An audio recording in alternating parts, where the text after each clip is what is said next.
Halo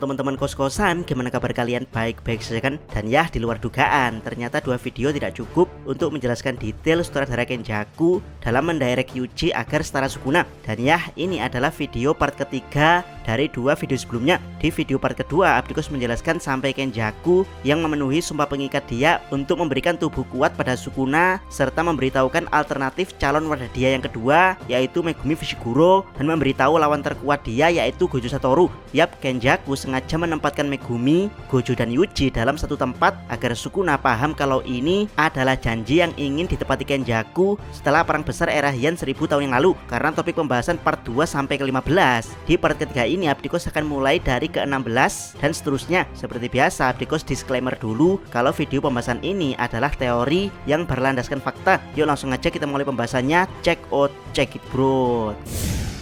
Ke-16, jasa Kenjaku untuk menanamkan kekuatan Sukuna pada Yuji. Jika kalian bertanya ke Abdikos apakah Sukuna sudah tahu kalau Yuji anak dari reinkarnasi kembarannya sesaat setelah Sukuna dibangkitkan di tubuh Yuji, jawabannya adalah belum. Yap, walaupun objek inkarnasi bisa mengetahui ingatan dari wadahnya, tapi Yuji adalah wadah yang berbeda buat Sukuna. Dia berfungsi layaknya sangkar bagi Sukuna. Jadi apa yang terjadi pada Yuji sebelum jadi wadah Sukuna tidak bisa diketahui Sukuna. Tapi ya, ini masih sebatas teori, dan kalaupun teori ini salah, maka Sukuna masih kesulitan memahami siapa itu Yuji, karena Yuji berbeda dengan Sukuna yang ingatannya dimulai saat masih dalam kandungan. Yap, Yuji tidak punya ingatan saat dia masih bayi. Lalu kapan tepatnya Sukuna mengetahui kalau Yuji adalah anak ciptaan Kenjaku bersama dengan reinkarnasi saudara kembarnya? Kemungkinan terbesar menurut Abdikos adalah saat ingatan Yuji diproyeksikan sebelum kematiannya oleh Yuta, atau lebih tepatnya tanggal 8 November 2018. Jadi ya, saat itu Sukuna tahu kalau Yuji adalah makhluk ciptaan Kenjaku bersama reinkarnasi saudara kembarnya. Tapi meskipun Sukuna tahu kalau Yuji adalah anak dari Kenjaku dan Jin Itadori, tapi Sukuna tidak tahu kalau Yuji sengaja dipersiapkan Kenjaku agar setara Sukuna, sampai Sukuna berpindah ke tubuh Megumi dan berhadapan langsung dengan Yuji. Disitulah Sukuna menyadari semuanya kalau Kenjaku telah melakukan hal paling menjijikkan untuk menggapai dirinya. Dia rela melewati ribuan tahun hanya untuk hal yang oleh Sukuna saat itu masih dianggap remeh, yaitu berusaha menciptakan versi KW dari Sukuna. Jadi ya, penyutradaraan Kenjaku beneran jenius, dimana dia membuat Sukuna terlambat menyadari dari bulan Juni hingga November, bahkan menolak menyadari hingga bulan Desember kalau Yuji sengaja dijadikan wadah Sukuna demi membuat kekuatan Sukuna terprint di dalam tubuh Yuji. Jadi Yuji punya waktu sekitar 4 bulan untuk memprint semua kekuatan Sukuna dalam dirinya. Yang dibutuhkan Yuji berikutnya adalah membangkitkan kekuatan tersebut dengan apa? Tentu saja dengan Black Flash raksasa.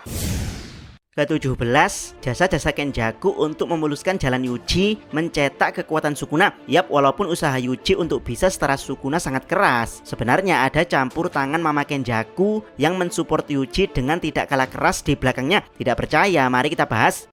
Pertama, tentu saja Kenjaku ikut campur tangan agar Yuji bisa secara alami memakan jari Sukuna. Mulai dari menaruh jari Sukuna di dekat sekolah Yuji, membuat Yuji ikut klub cenayang, dan mempertemukannya dengan Megumi.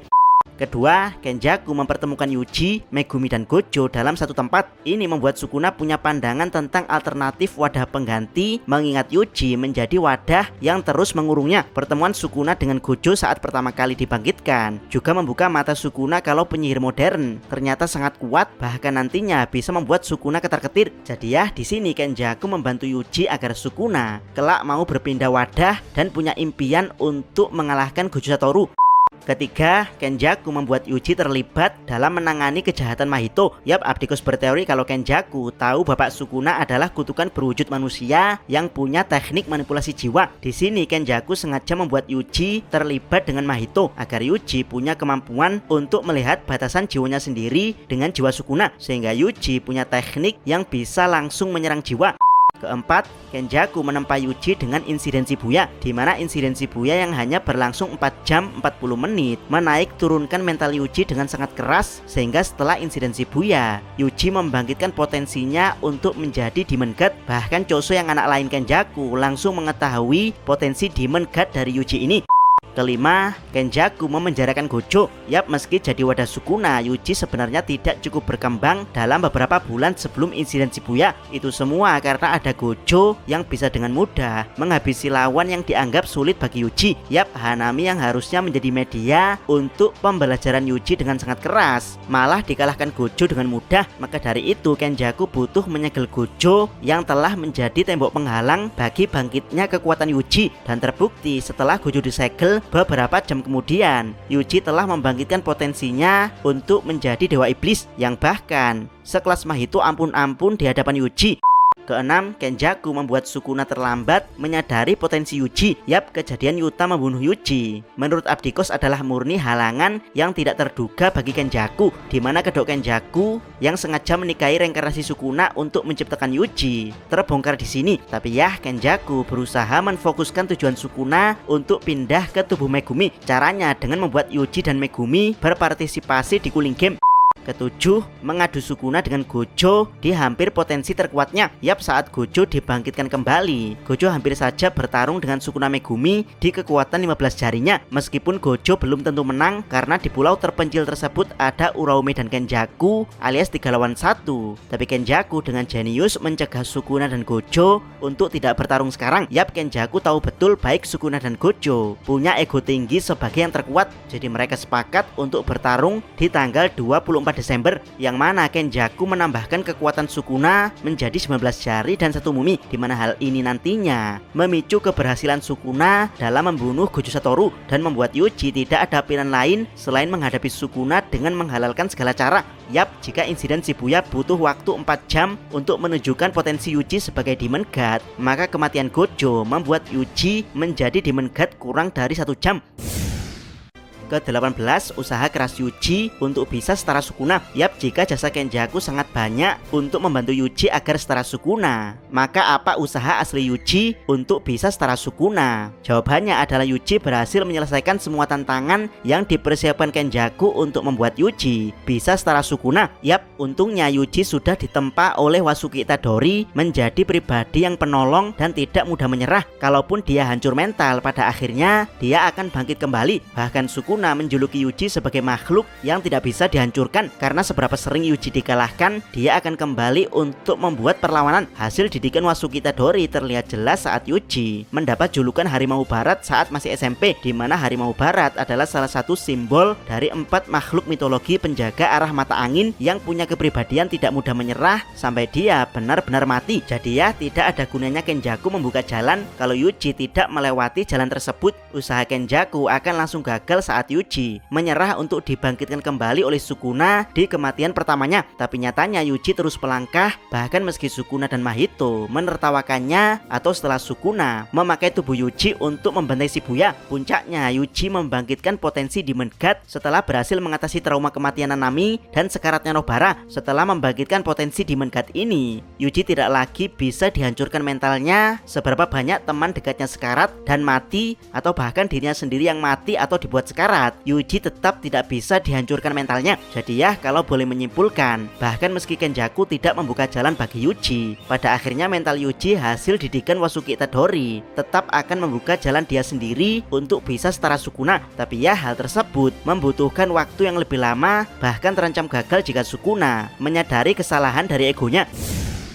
Ke-19, ego Sukuna adalah jalan rahasia untuk membuat Yuji setara dengannya. Yap, setelah mengetahui kalau Kenjaku sengaja menikahi reinkarnasi saudara kembarnya untuk menciptakan Yuji, kenapa Sukuna sama sekali tidak marah dengan Kenjaku, bahkan masih tetap mengizinkan Kenjaku berada di dekatnya untuk ritual bath, menyelamatkannya saat akan dibunuh Gojo dan melindunginya saat Gojo berniat memburunya. Yap, kenapa Sukuna tidak marah dengan perbuatan Kenjaku? Jawabannya ada 2. Kalau bukan karena sumpah pengikat, maka karena Sukuna punya ego yang beneran meremehkan Yuji. Yap, bagi Sukuna, Yuji hanyalah usaha gagal dan menjijikkan dari Kenjaku karena terobsesi dengan dirinya. Jadi apa yang ditakutkan Sukuna dari Yuji sama sekali tidak ada. Itulah kenapa Sukuna selalu meremehkan Yuji, bahkan meski Yuji sudah menunjukkan potensi potensi Black Flashnya, karena Sukuna menolak percaya kalau anak dari saudara kembarnya yang tidak berdaya saat dia bunuh di dalam kandungan akan bisa setara dengannya. Tapi kenyataan dari chapter 257 mulai berbeda. Sukuna beneran panik saat Yuji dengan cepat merangkak naik untuk berdiri sejajar dengannya, yaitu dengan 8 Black Flash yang dia lancarkan secara beruntun pada Sukuna. Yap, apakah dari sini Sukuna mulai percaya atau masih tetap kekeh dengan egonya? Jadi ya, alasan Yuji bisa setara Sukuna sebenarnya ada campur tangan rahasia dari Sukuna, yaitu lewat ego keras kepalanya sebagai yang terkuat dan terlalu meremehkan Yuji. Andaikan sejak awal tahu bahwa Yuji anak ciptaan Kenjaku dengan saudara kembarnya, Sukuna sudah mewaspadai sosok Yuji, maka bisa dipastikan Yuji akan berhenti berkembang sesaat setelah Sukuna pindah ke tubuh Megumi.